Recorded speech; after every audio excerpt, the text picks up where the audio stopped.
Recording? Yeah. Okay. Hi friends, today we're going to be making a cute little bunny to help decorate your house for spring. It can look lots of different ways. Here's an example of one that I made. The first thing you should do is gather your materials. Inside your work packet, we sent home some blank paper. So I'm using construction paper because I'm going to be using watercolors on this. You could also color it with crayon. That's another option. If you're watercoloring, you're going to need some water and your watercolors. If you're using crayons, have your crayons handy. Everyone's going to need a black crayon, whether or not you're watercoloring or deciding just to color it in with crayon. So make sure you have a black crayon ready and a pencil with an eraser or a pencil and an eraser.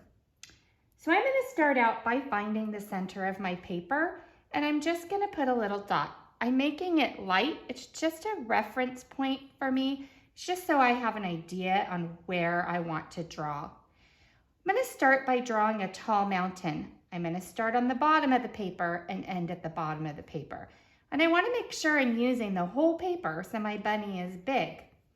So I'm going to start, my mountain's going to be about that high. So right where that dot is. I won't cross through it, but I can go around it. So I'm going to draw my tall mountain. And you can see I ended up drawing it a little bit higher than the dot, and that's okay. I can erase the dot now that I have my bunny's head drawn.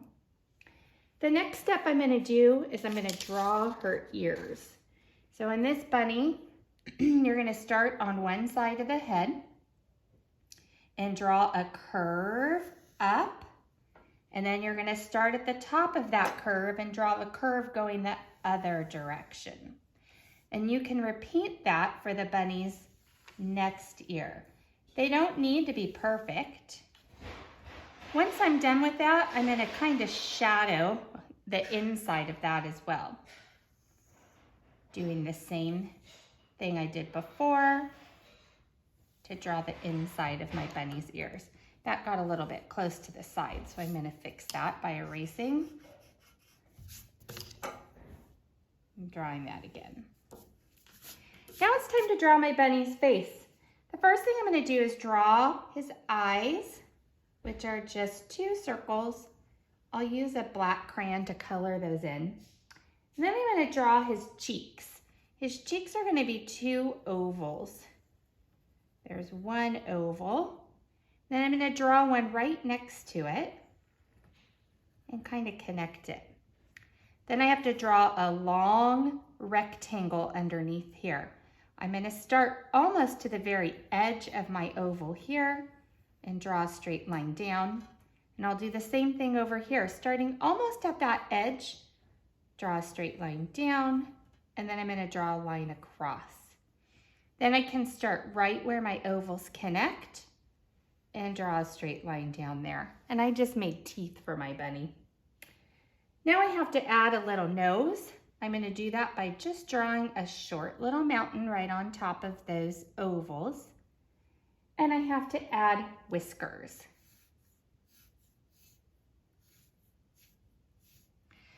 Now, whether or not you're going to color with a crayon or use watercolors, your next step is going to be to to trace everything with a black crayon. You want to push hard when you're tracing or go over it more than once. If we're watercoloring, what will happen is since crayons are made of wax, they won't paint the black. They'll resist that, or they won't allow the color to go on that. So when I'm coloring in my eyes, I'm going to make sure I color really dark and don't leave any white spots.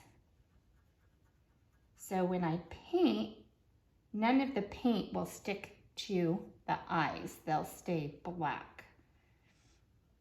So notice I'm just doing short strokes up and down, up and down, up and down. And I'm going to go in circles just to make sure I have everything colored in there. Now I'm going to trace my cheeks. This is just another way to see how I'm drawing things. Can't forget my whiskers, and my little mountain for my nose, and then my teeth. Now I'm going to draw my ears again, trace over those.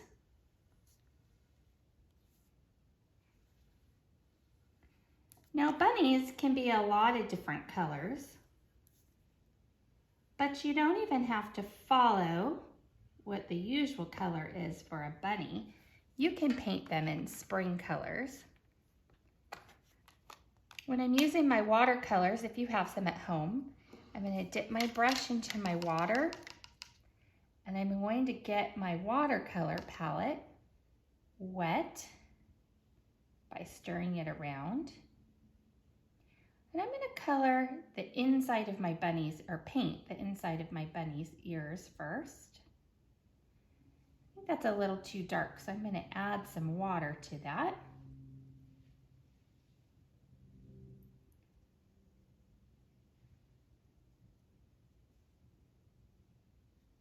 Same thing on this side. It's a little dark, I'll add some water and stretch that color out. I think I'll paint my bunny's nose the same color. I might want this one to be just a little bit darker.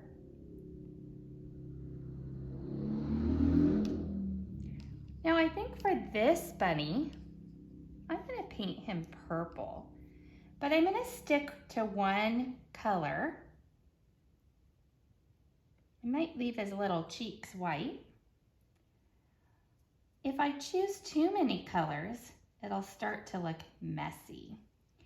So do you notice when I'm using the paintbrush, I'm painting long strokes up and down, and I'm not getting a lot of water in one place.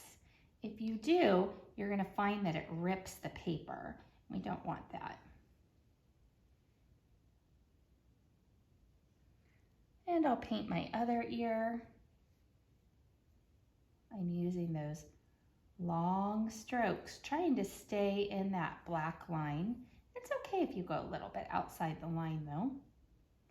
If you find that it's getting too dark, you want to add just a little bit of water.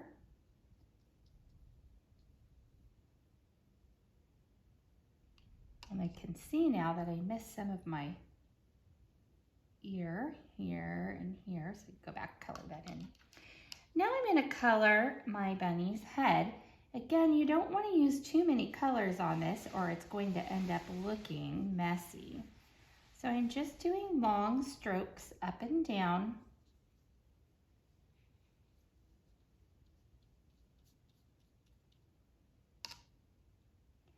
If you want to do a more natural color bunny, like one you might actually see, you could paint it just a light brown color or maybe even a yellow. Now watch this, I can paint right over my eye, and because it's wax, the water won't absorb into the paper, so it goes right over my eye without painting it.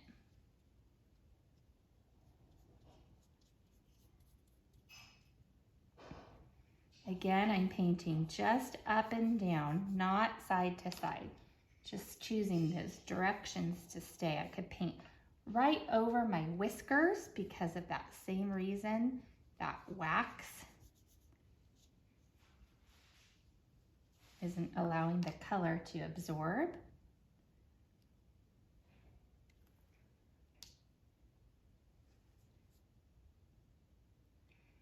And if you want, you can paint your background also.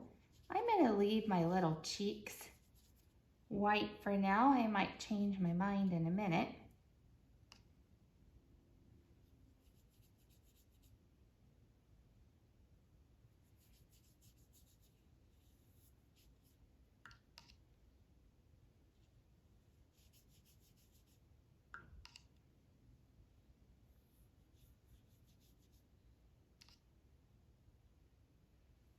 So I think for now, because I don't want you don't have to watch me paint the whole thing, I'm going to leave my background white. But you can see in my other sample here I actually painted my background blue, and I kept my bunny a little more natural with the brown paint. I drew one earlier. I added the details of eyelashes here. And I just wanted to show you what you can do if you're using crayons and don't have paint at home. I'm going to use brown here to color in my bunny's ears. And it's the same technique. I'm going to color up and down, up and down. I'm trying to keep those short strokes up and down and going in the same direction. That way it won't look like scribble scrabble and I'm taking my time. I would suggest doing the same thing here, coloring your bunny all one color except for the details. I might choose pink for the inside of my ear.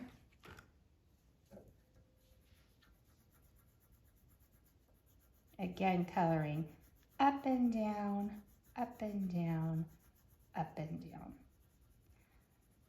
So you can finish coloring as you'd like. You can also color your background, or you can cut out around your bunny's ears and put them on a different color piece of paper.